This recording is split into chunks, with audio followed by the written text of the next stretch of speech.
చీర కట్టినా, ముడి వేసినా, చొక్కా తొడిగినా, గడ్డం గీసినా, చెడ్డీ తొడిగినా అదేదో ఘనకార్యం అన్నట్లు రంగురంగుల ఫోటోలతో నరకం చూపుతున్నారు గనక, గ్రూపుల్లో లేనివాడికి కూడా శుభాకాంక్షలు చెబుతున్నారు గనక, దేవుడి పేరుతో బ్లాక్మెయిల్ చేస్తున్నారు.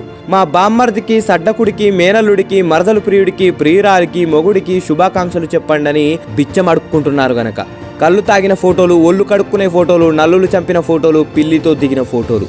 ఏం పోస్టులు రా బాబివి. వాట్సాప్ గొప్ప సాంకేతిక విప్లవం. సద్వినియోగం చేయండి, చైతన్యం పెంచండి. మీరే కేటగిరీ వ్యక్తిలో మీరే నిర్ణయించుకోండి. 4 సూత్రాలను ఖచ్చితంగా పాటిస్తే గ్రూప్ విలువ పెరుగుతుంది. 1, ఆ గ్రూప్ని ఎందుకు ప్రారంభించారో తెలుసుకోవాలి. 2, మీరు పోస్ట్ చేసే ప్రతి అంశము ఆ గ్రూప్ ఉద్దేశానికి, లక్ష్యానికి అనుగుణంగా ఉందో లేదో గమనించాలి. 3, అనవసరమైన వ్యర్థ చర్చలు జరపకుండా ఉండాలి. ఎవరి అభిప్రాయంతోనైనా విభేదిస్తే వారితో వ్యక్తిగతంగా చర్చించాలి. 4, అందరికీ ఉపయోగపడే అంశాలనే పోస్ట్ చేయండి. అందువల్ల మీ స్థాయి అందరిలో ఉన్నతంగా ఉంటుంది. చిన్నపిల్లలాగా వీడియోలు, గుడ్ మార్నింగ్లు, గుడ్ నైట్లు, సండేలు, మండేలు వద్దు. కొద్దిగా ఆలోచించండి.